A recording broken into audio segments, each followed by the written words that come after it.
Hello, friends. Welcome back. So far on Random Cool Stuff, all that we've talked about is music, which isn't very random. So I figure we should mix it up a little bit. I want to talk about Strange New Worlds, which is the new Star Trek show. It's been around, I guess, now for maybe 8 months or so, something like that. And they're about to come out with the second season. This is the first season. They just released it on 4K. I believe the Steelbook came out, I want to say like May 18th. And then they'll have the standard box for 4K, which should come out, I think, June 2nd, 2023 is what we're looking at. But I really enjoyed this. So what I'd like to do is kind of talk about each episode. I'll just do a video per episode. This isn't unusual. There's lots of channels that have done this, but it's something that I really enjoyed, and I think I would like to talk about it as well. And I do have kind of a different perspective on it because I have a little bit of experience. So I think there'll be some new things said. I made a bunch of notes, so this is good. Okay, so I believe the first episode is literally called Strange New Worlds, which is cool. And it's about first contact. A ship shows up to a planet who now has a warp signature. That's the rule for Starfleet, is they will only go to planets who have learned to build spaceships like they have. They have to build a warp drive. And as soon as Starfleet can detect a warp drive on a specific planet, they go there and introduce themselves. So they detect a warp drive. So a ship goes out there, and then everything goes silent. Starfleet loses contact with the ship, with the people that were on the ship, and they don't know what's going on. So they have to call in Pike to come in and save the day, Captain Pike. So Captain Pike is a character, a lot of these characters are from the original series. Now, I think that's a very clever, fun thing to do, and it's very enjoyable to watch, especially if you've seen the old series and you kind of understand where these old characters are coming from. It makes it a lot of fun. You kind of feel like you're in the know. But I do want to say that this could have been, in my opinion, just as successful with completely new characters. It's not an essential piece of the formula for Star Trek that we know these people. It's fun to know them, and it might add a tiny bit of success to it, but overall it's just a great show. So that's not really an important thing. But we do know these characters. Pike was introduced in the pilot of the original series, and then I think it was CBS that they were with at the time. I'm not positive, but the station that they were with didn't want to do the show. They didn't like the pilot. But they did allow Gene Roddenberry to make a second pilot. So that's when he got Captain Kirk and the characters that we kind of know. Spock was in the original one. There's probably another person or two, but overall, I think Spock was the main one that stayed, and everybody else kind of got fired, basically. But later in the series, they used that original pilot as an episode. So everyone who's watched the original series with Captain Kirk knows Captain Pike because they showed that episode in a very clever way within a Captain Kirk episode. So they brought this character back. Yeah, and it's fun. We'll talk more about it later because we'll talk about it later with different episodes. But for this first episode, it starts off with a lot of they've got a lot of loose ends to tie up because they actually introduced the character of Pike in Discovery. So Discovery Season 2 has a lot of Captain Pike in it. And then he got his own series, basically. So they've got some loose ends to tie up from from Discovery, and thankfully they do it rather quickly. They basically take care of it, basically within this first episode. One thing that's really important to talk about with this is Paramount, of course, is doing this huge push to get a bunch of Star Trek out there. They want to do what Star Wars is doing and what Marvel is doing, right? They are a franchise, and they want to take advantage of that by having several different properties kind of running at once. Now, they had a kind of strange approach at first with introducing this because they were kind of, I'm going to put this in a very poor way. They were basically trying to rip off successful shows and turn them into Star Trek shows. So we basically have Game of Thrones Star Trek, and we have Rick and Morty Star Trek, and we have Scooby-Doo Star Trek, and we have Breaking Bad Star Trek, I guess. If we had to force a label on each of them, that's kind of where I see them landing. Now, that didn't work. It didn't work at all. And there is an important thing that I need to say, which is those kinds of topics should be able to be covered in Star Trek. It's okay that there is a Rick and Morty Star Trek. That's okay. But I hope that Paramount has realized that the caveat for that is you also, at the same time, need to have a Star Trek. If you have Star Trek, which I believe Strange New Worlds is, then you can have those other Star Treks. And Strange New Worlds will be kind of a gateway that'll pull you in, whether you're an old fan or a new fan. It'll kind of pull you in, and then you can kind of branch out into these other different approaches to Star Trek.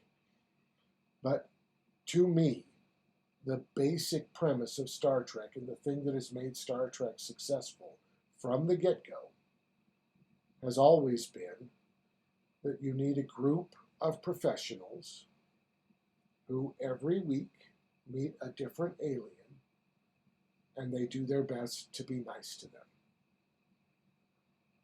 That's Star Trek. And that core needs to exist in order for other things to be able to be done. I like that they're doing other things, and they should continue to do other things, which I hope they plan on. I think they do.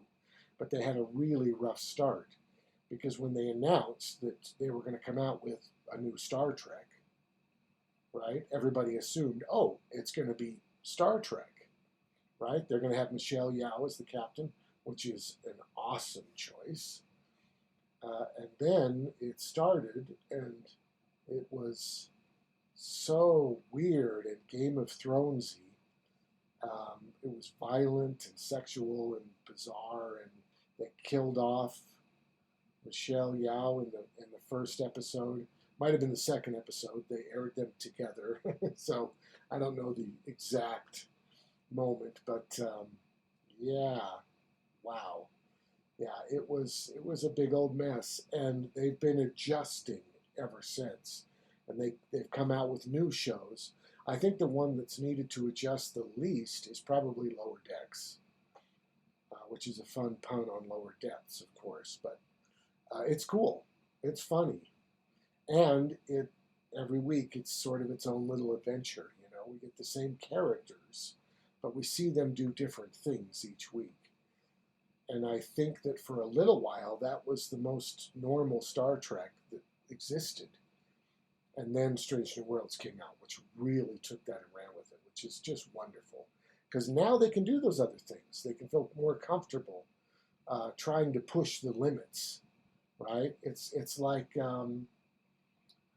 Deep Space Nine. Deep Space Nine is an excellent television show. It's not pure Star Trek like the original series of Next Generation. But the fun thing about Deep Space Nine was, in addition to being an excellent television show. I mean, if you haven't watched it, you should, whether you like Star Trek or not. It's excellent. But in addition to that, for part of it, for the beginning, Next Generation was still running. So you could watch The Next Generation and you could watch Deep Space Nine. And they would have characters cross over. And it was really fun to see Star Trek and then to see this other thing in the Star Trek universe. It was a neat idea, and they can do that as long as they keep Strange New Worlds around.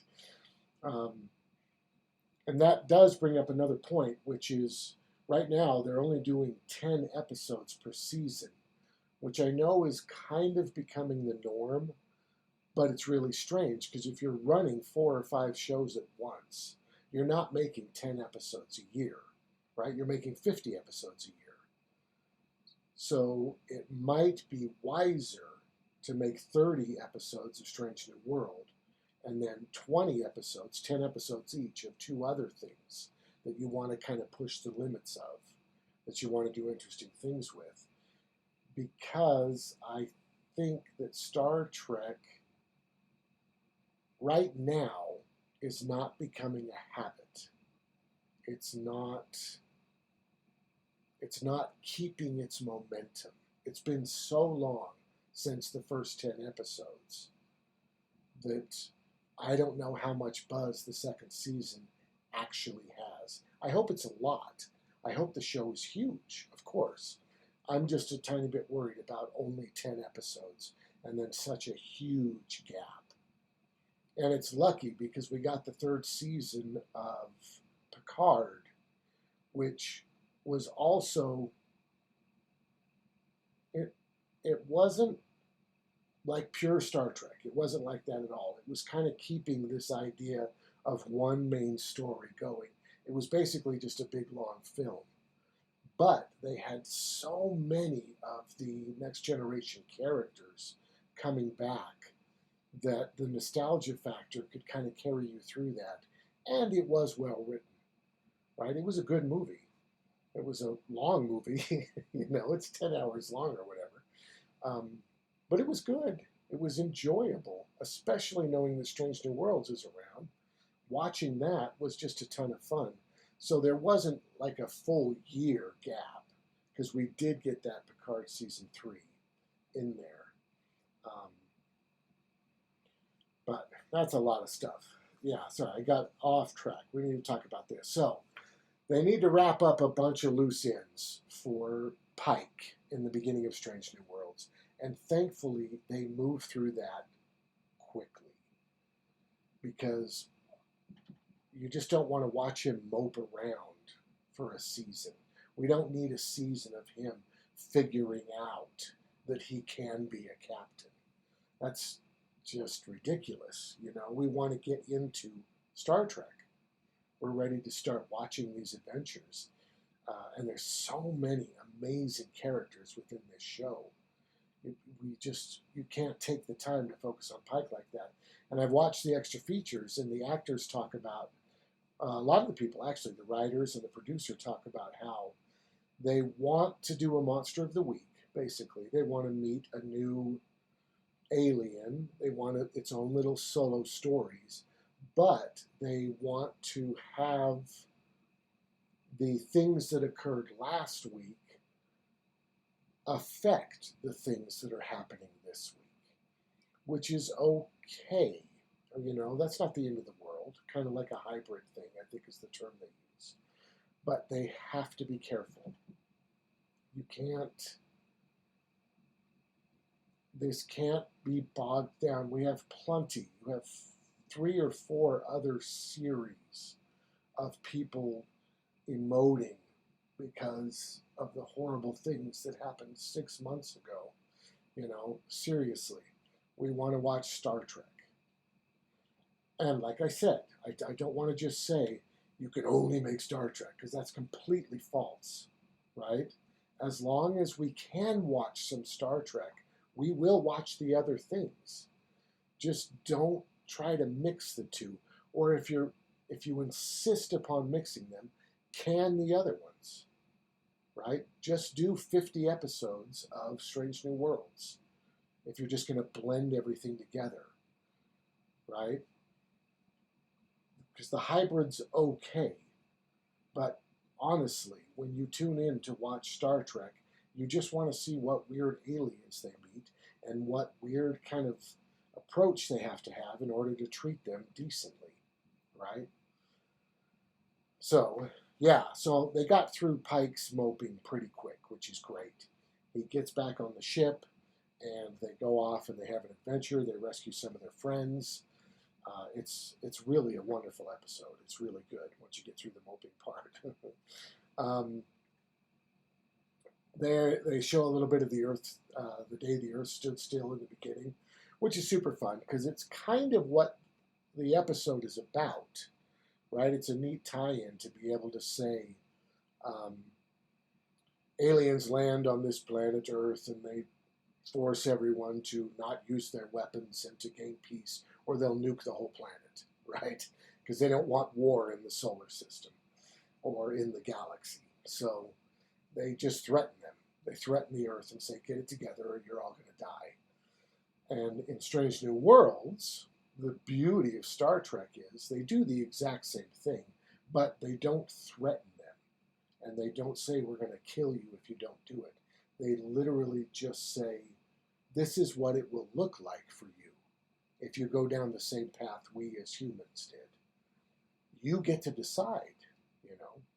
If revenge is that important to you, then go ahead and nuke your planet. It's okay. But there is a better option if you decide you want to do that, which is really cool. I think that's a really neat thing that they did. The 4K really looks amazing. There's a part where Pike comes out and gets on a horse, and there's a shuttle that's kind of chasing him through the snow. He's up in Montana. And it's beautiful. The 4K looks great. I do not know why they released, well, maybe I know why. It could be just pure greed, right? They could, I don't know why they released the Blu-ray that wasn't 4K a couple months after the season ended. And then right before season 2, they're coming out with the 4K. Except for perhaps they want you to buy both. Maybe they wanted you to be so excited that you ran out and you grabbed the season on Blu-ray, and then you're going to see it in 4K later, and have to pick that up as well. I did not pick it up on Blu-ray, which is why this is coming so late. I wanted to wait for the 4K release before I did this kind of episode breakdown, and it was worth it. I mean, this is beautiful. They should have released these at the same time. And they probably should have pushed it off a bit, right? They should have waited maybe 6 months after the show ended, and then they could have dropped a teaser for season 2 and released the 4K and the Blu-ray at the same time to try to build hype. Yeah, I don't know. They did a really bizarre thing, and it's too bad because getting this Steelbook was not easy at all. Like, I was going to Best Buy over and over again, and they kept looking it up and being like, oh, it's not out yet, it's not out yet. And I mean, the whole thing was just a mess. And finally, I just ordered it off Amazon. I assume after June 6th, Best Buy will start having the not Steelbooks up on their shelves. But yeah, it was a mess. But it looks great. Totally worth it. Okay, so the opening credits are gorgeous. It's so neat. And they do the speech, right? Space, the final frontier. They do all that stuff, which is just excellent. If you're going to do a Star Trek show, you got to have that. That's part of Star Trek, and it's wonderful. And I'm so happy to see it, you know. And once you have that, as I've said 100 times, you can do the other stuff, right? Of course you can. You do whatever you like. But have that, please. And they finally got that, which is great. So he gives the speech, and it's the credit, the opening, the imagery is great. It's the ship flying through space anomalies of some sort, right? All kinds of colors and weird, cool stuff, which I was really happy to see because for a long time, the graphics that were used to open Game of Thrones have really dominated television. Like most TV shows these days, their opening credits are some kind of weird, like game board or layout with toys on it, and they like spawn as you go toward them. They like grow, and I mean, it, it's weird how influential that really crazy television show was. I didn't like that show at all. I respect that a lot of people did, but ugh, that was just some gross nastiness. But it really influenced everything. Even Discovery looked a little bit more like Game of Thrones and less like Star Trek to me than, of course, Strange New Worlds does, because they just went back to just flying the ship around in space, which is Star Trek. That's what you do. I mean, when you have a show that's that successful, I don't, and I can understand if people sort of started losing um, their perspective maybe once um, Voyager and then Enterprise came out because they didn't do as well, you know. And I think it's just because they sort of strayed a little bit from what Star Trek was to people. And if they would have had a normal Star Trek show running, I think those two shows would have done much better than they did. Because you could get your Star Trek fix and then go watch this other show in that universe. Because they're great shows. That's the freaky thing, is they're great television shows, you know? I mean, you can't, Voyager is a good show. It is. Once you get to know the characters and understand where they're coming from, it always takes a couple seasons to get things really running. That's another reason I'm sort of afraid of this 10 episode thing, is it's going to take everybody a really long time to really get in the groove of this. Although they really hit the ground running, it's really good. The music's wonderful, as always, from Star Trek. It's really great. And it's got some nice callbacks to the original series. You know, it's cool. It's really good. The opening credits are great. Spock. We got to talk about Spock because Spock is the one character that I feel like they could never replace. They could never replace the original actor, Leonard Nimoy, who played Spock. And they kind of did. Like, this guy just kills it, and the writers are killing it, and the director's killing it. They're just wonderful with the humor and the seriousness. The Spock is great, and that's the scariest part, right? For bringing these old characters in. Uhura's great, you know, and I don't think that she had enough. Um, Michelle, I don't think the original actress, I don't think she had enough time given to her, screen time given to her. So I don't want to say anything negatively about the person who's playing her now. But that's kind of those are easier shoes to fill because that character wasn't fleshed out as much as Spock was through the films, through the television show, unfortunately, you know. But they're all doing excellent work. There's the Nurse Chapel was in the original series, and of course, anyone below the two people on the bridge got nowhere near enough time to flesh out a character, right? They get to just basically do whatever they like with those characters. The doctors from the original series, the nurses from the original series,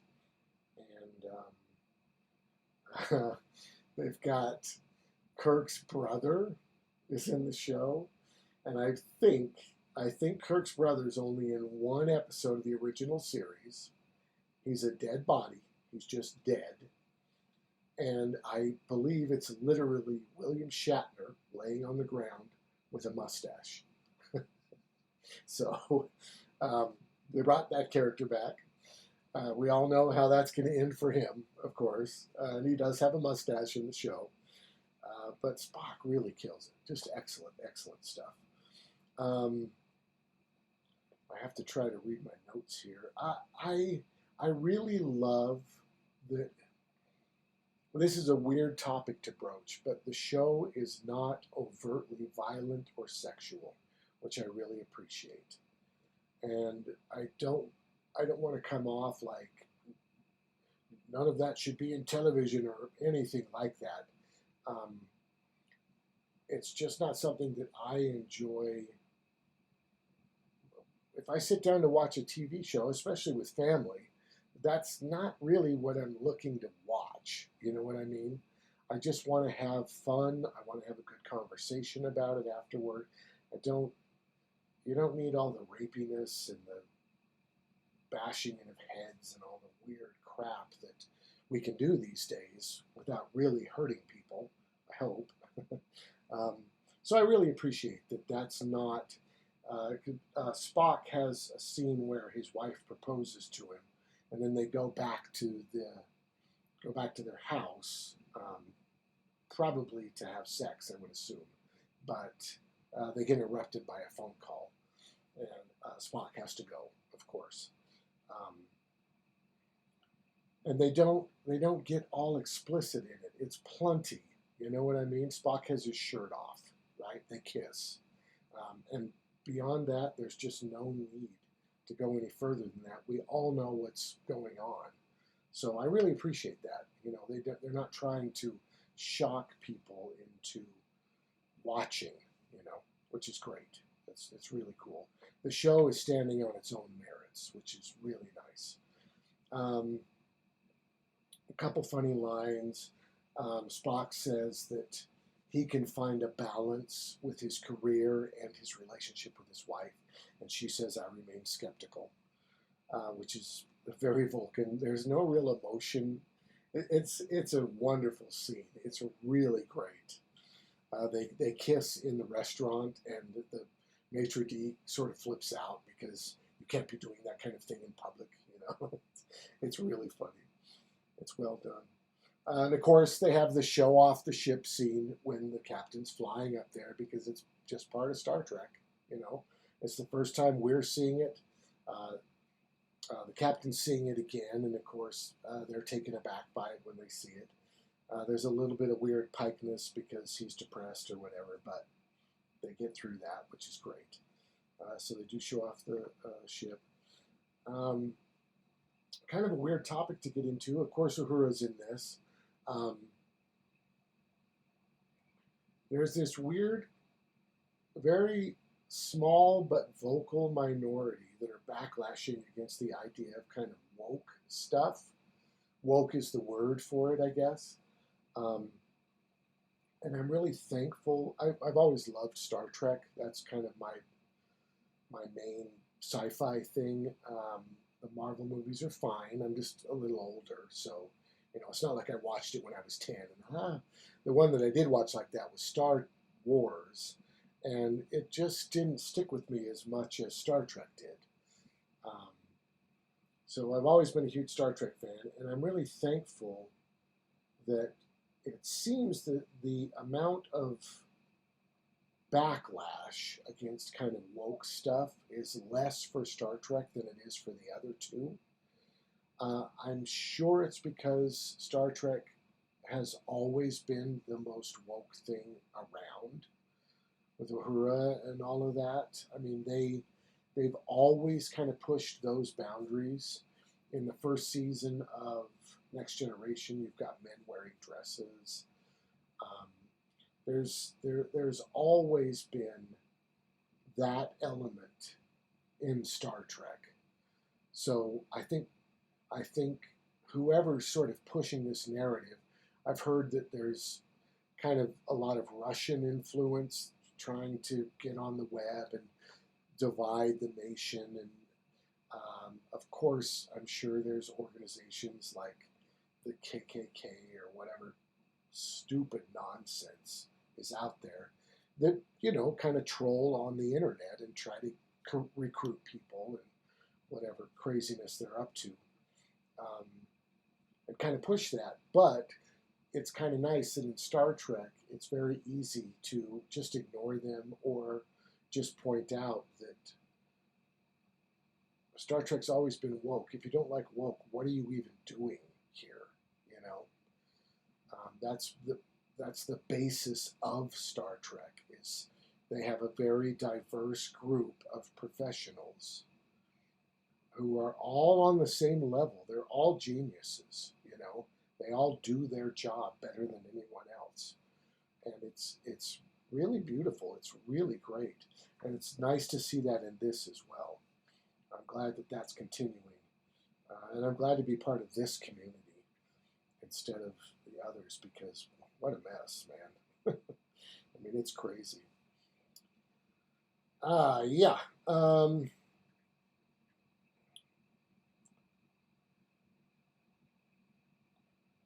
Pike having a little more issues, but still he's getting over it, which is great. Spock comes in as his friend and gives him a great speech, um, and it kind of works. It's really good. Um, it is interesting to see that old stuff because as a young person, basically as a child, when I would watch that stuff in syndication, of course. Um, The Pike stuff is terrifying. It's scary. That weird chair, and he can't speak. He's just got the light for yes or the light for no. I mean, it's creepy. It's bizarre, and they sort of bring some of that element in. I don't like the carrying through of the anguish, but the approach to it, the showing of the chair and him in it, and it's well done. They did really good work on this. It's pretty scary. It's cool. Um, of course, Pike says, "I'm all ears to Spock," and he doesn't know what he's talking about, which is pretty funny. Um, and it's nice. It's nice that there's a moment where Spock, and I believe the character's name is Una, uh, and she's number one. Um, they arrive at the planet and the ship is empty. They have no idea what's going on, but there's no other spaceships. Like if this planet has gained the ability to warp through space, there's got to be satellites. There's got to be spaceships. There's got to be something. There's nothing. So they're quickly realizing that something's really wrong. And Una, the number one, I hope that's her name, she is saying they need to put the shields up. And Spock is saying, no, no, no, that's a horrible idea because they'll think we're here to fight. And it turns out that number one is correct. They should put the shields up because a barrage of missiles comes and hits the ship. And Pike, after listening to both of them, sides with her, which is really great. It's really nice to see how it works. And of course, Spock's not pissed off or, I mean, that's the kind of stuff I'm talking about carrying over from episode to episode. They could make 4 episodes where those two hate each other because of this one moment and stretch this out into this weird, but that's not what we're there to see. They're professionals, And that was the right call. Spock made the wrong call, and nobody cares because all those ideas have to be heard so that the captain can decide what to do. It's great. It's really well done. Let's see. The doctor's great, of course. Nurse Chapel is great. They have to go down to the doctor's office because they want to change the physicality on their face so that they look like the aliens that they're going down to the planet to rescue their people from, right? So they have to get a shot, and it changes their face. And it's kind of painful, but the number one character, she doesn't want any painkillers because that's how tough she is or how strong she is. She wants to always be fully aware in case something goes wrong. She doesn't want to be doped up, in case something goes wrong. Cool choices. It's interesting. It's good storytelling. Um, And the captain says, "Damn the ramparts." Nobody has any idea what he's talking about, which is funny. He has to say, "It means go ahead." The humor is wonderful. It's really great to have it because it's a serious subject. You know, this planet is going into a civil war. The entire planet. It's going to be a world war for them, and they're going to nuke each other straight up. You know, it's a very serious, interesting subject, but they've got humor all throughout, and it's just great. It's good entertainment. Um,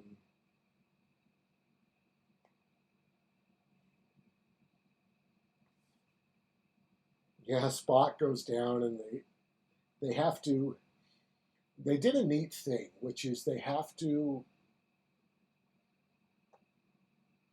change their clothes to match the clothes of the culture that they're going into because they want to blend in, right? So they change their faces.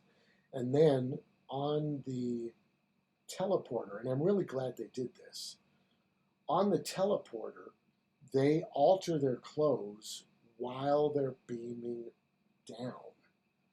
They literally change their clothes while they're teleporting because that matter can be manipulated as it's being transferred from one spot to another, which is really cool. I don't know how much they went into that in the original series, if at all. Now, I don't recall them ever going to the costume shop to get clothes to wear, but I do know that in um, um, oh shoot, the Harlan Ellison episode, and they go back in time. Of course, they're not beaming; they go through the time portal, but they have to steal clothes. But that's not the same thing. I'm realizing because they weren't beaming. But I love that they did that. It's really cool because I've always wondered, and they do a little bit of this on Lower Decks as well. They'll show off this technology, but you wonder, like, what do they do with their uniforms at the end of the day? I don't think they wash them, right? I think they put them in the matter converter and they turn them into fresh air or something. And in the morning, when they wake up, they say, "Please replicate me a uniform," and the uniform comes out, right? They don't have any objects.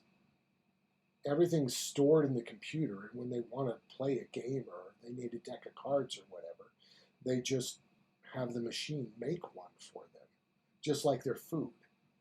Um, and it's neat to see the teleporter do that kind of stuff as well. And Lower Decks, they had a funny thing where they were going to have a pie eating contest, I think, but then it got canceled. So there's a scene where there's a guy just chucking all of these pies into the matter converter machine, probably converting them into air, right? Because, I mean, doesn't really matter. It could be converted into fresh water, into the water tanks or whatever. They're just throwing them away, basically, but in a very clean, cool way. So it was fun to see because they don't go into that technology very much. Same thing with the holodecks. The holodecks creating all of these things, but then being able to just erase them. You know, creating mountains or trees or grass or streams or wherever they're going, lava. And then just turning it back into fresh air again because they're just manipulating the atoms. And they do the same thing to Spock's pants. They turn them into shorts because I guess a lot of them wear shorts. And he says, "Where are my pants?" That's pretty funny. All right. Yeah. So they talk a little bit about Earth history and they talk about Earth having a second civil war before the eugenics war, which is kind of fun. I don't think that had been talked about in the original series. I don't think they talked about having two civil wars. I think it literally comes from sort of the climate that we have today with Republicans and Democrats, because we only have two parties, which sucks, but it's true. We only have two parties, so everybody gets so split down party lines that it's very easy. If it truly ever became 50-50, another civil war would be a really big possibility. I don't think it is right now, um, because I don't think it's truly 50-50. Um, but it has to do with the way we vote in America and all that stuff. But um, yeah, it's interesting that they brought that up, that they kind of added that to Star Trek, that in America's past we had two civil wars before we had the big eugenics war, which basically was World War III, basically. Okay.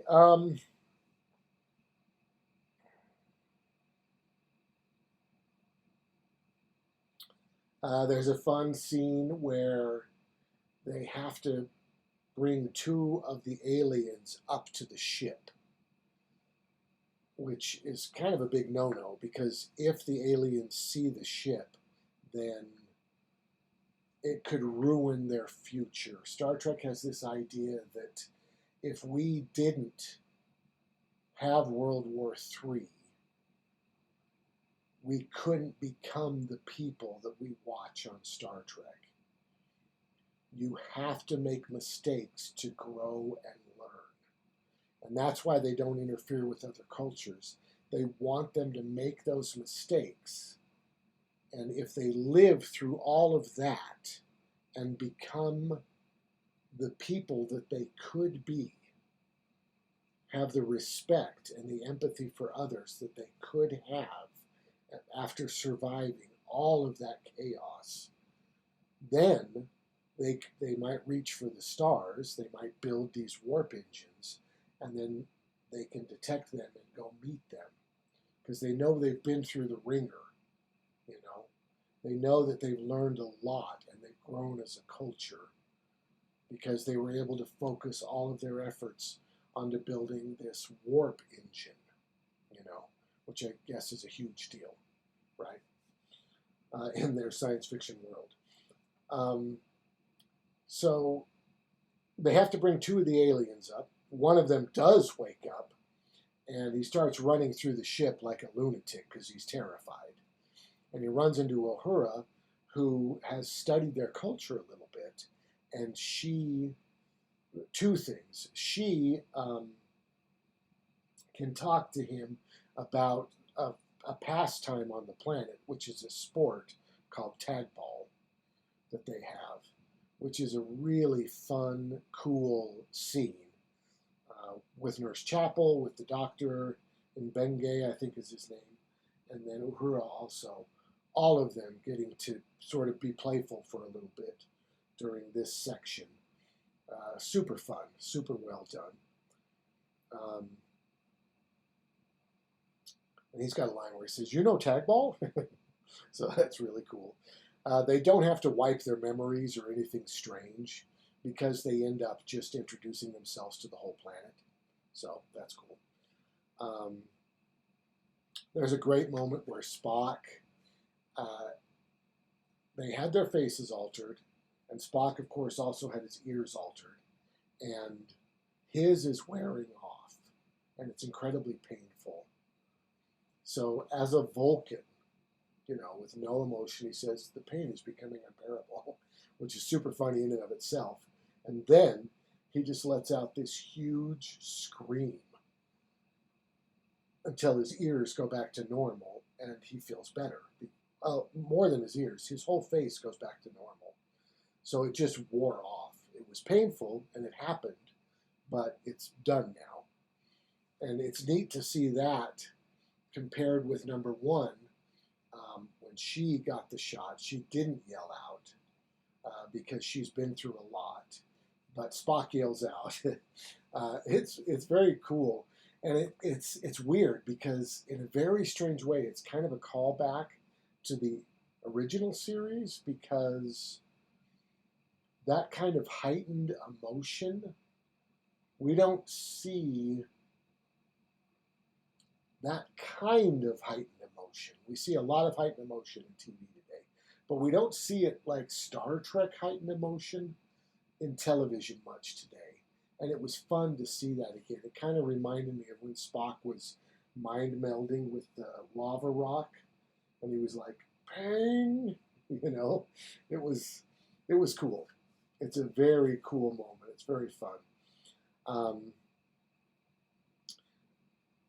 and as we've talked about, of course, Pike has to go down, talk to these people, and explain to them that they can either nuke themselves or they can join the Federation, which is a really wonderful, really neat capper for this episode, for the first episode. I think it's why they chose to do First Contact as their opening episode, because it's really important to the show as an idea, but it's also a wonderful moment that I think a lot of people would like to have happen. You know, it would be really neat to meet nice aliens, right? To cure a bunch of diseases and to be able to travel through space and to kind of unite as humans. There's so many great positive things that could happen if we didn't feel like we were the center of the universe all the time. So it's a nice dream, you know.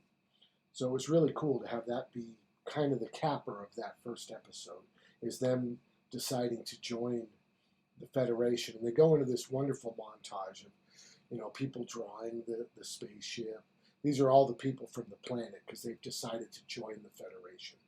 So they're drawing the spaceship, and they've got like Spock's face compared to their faces, and they're talking about the differences to school kids. And it's really fun. There's a weird one where you've got these scientists. I don't know what they're doing. They had gloves on and all this stuff. And one of them picks up this little paper cutout of the Enterprise. And I have no idea what that's about. And then they do a neat shot where it sort of morphs into the actual Enterprise flying through space. But it's really, I'm like, what are you guys doing? Why did these scientists have this weird paper cutout of the Enterprise? It's a very bizarre shot, but it's fun. Yeah, good. I've only got a couple more. It's really funny when they, at the end, they're talking about how they're going to change the name to the Prime Directive, right? That's what they're going to call it from now on, because that's what they called it. Well, I think it's what they've kind of called it the whole time. They probably bounced back and forth, but they're going to call it Prime Directive, and of course Pike says that'll never stick, which is super funny. We meet Kirk's brother at the very end, which is cool. He's got his mustache, and they do a fun thing where they keep talking about Kirk through the whole. No, Captain Kirk. They keep talking about Kirk through the whole thing, but they don't say James, right? We all assume they're talking about James T. Kirk from the other show, but then when you meet him, you realize, oh, it's his brother. It's not James T. Kirk. It's his brother. Kirk comes along later, which we'll talk about, but it was really fun to meet the brother like that. So that was cool. And of course, Hummer arrives. I think that's his name, Hummer, something like that. And he's a very cool character. He's blind. He's going to be the head of engineering. Really fun character, really cool. And it's just a great show. And he's got his catchphrase is "hit it," which is fine. It's just fine. This catchphrase thing has sort of become a Star Trek thing, where each captain needs to have their own way to say "go," you know. And they're doing a really fun thing with Spock in the next season. If you've watched the season 2 preview, they've got a Spock part where he's trying to do that, which is super funny. But it's a great show. I really enjoyed it. I feel like they're on the right track. I think they need to be careful of trying to turn it into some kind of soap opera, you know, because that's not what the original Star Trek was, and this is taking the place of the original Star Trek. So they should do the original Star Trek and then have their fun. Like I was saying, it's fun for the actors and for the writers to carry this trauma forward. They want to remember all that, and they want it to infect everything they're doing as performers. But it's not as fun to watch if you don't get to have Star Trek. You know, that shouldn't replace Star Trek. We should have Star Trek, and we should have that too. You know, do that over here. Um, but it's great. It's super fun. I hope that you got to see it. If you haven't, you can get it on Paramount Plus, or you can just go buy the Blu-ray or the 4K. Either way. Oh, one really brilliant thing about this 4K is one of the episodes in this is, so this is, it's basically a different timeline, which is really interesting and weird, I think. Because what they do is they take a Star Trek episode from the original series and they just redo it. And Pike does it wrong, but Kirk did it right in the original series. And Kirk is in that episode and he tells him how to do it. So they basically have made the same episode twice, once back in 1963 or whenever it came out, and once last year. So they put that original episode in 4K on this set. So if you can buy the 4K, it doesn't have to be the Steelbook. The Steelbook in the plastic case should be exactly the same. If you buy the 4K, you get that original episode from back in 63 or whatever in 4K. And that suggests to me, because of course all that was on film. They can upscale, upscale is not the right word. They can convert that film to 4K digital and release it. It's very hard with Voyager and maybe Deep Space Nine. These are really difficult television shows because they weren't put on film. So to try to make them 4K is too much. I doubt we will ever see, I don't want to say we'll never see new releases of those shows, but they're not going to be 4K. You know, they might get a new Blu-ray release, right? With new footage that was found or whatever. They might redo it to sort of cash in a little, but they won't be able to make it 4K. The amount of work would just be insane. But because the original series is literally on film, if they have that preserved, if they have all the episodes on film, they can make a 4K version of that. So that could be in the works. This could be an indication that that's happening, which is super cool. All right, we've talked a long time. I got to watch this and see if it even worked. I hope it did because I don't want to redo it. Yeah, thanks so much for watching. If you made it this far, wow, cool. You really like Star Trek, which is great. I do too. And have a great day.